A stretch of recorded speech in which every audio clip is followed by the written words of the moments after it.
تو اسرائیل جو ہے یہ حضرت یعقوب علیہ السلام کا لقب ہے۔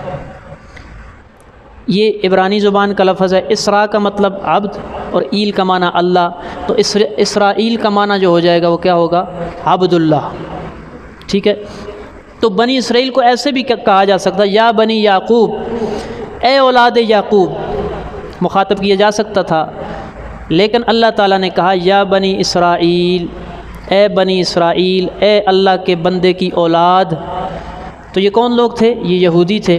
تو یہودی جو ہے چونکہ حضور اقدس صلی اللہ علیہ وسلم کو جٹلا رہے تھے، تو اللہ تعالیٰ نے انہیں حضرت یعقوب علیہ السلام کے لقب کے ساتھ یاد فرمایا کہ اے اللہ کے بندے کی اولاد۔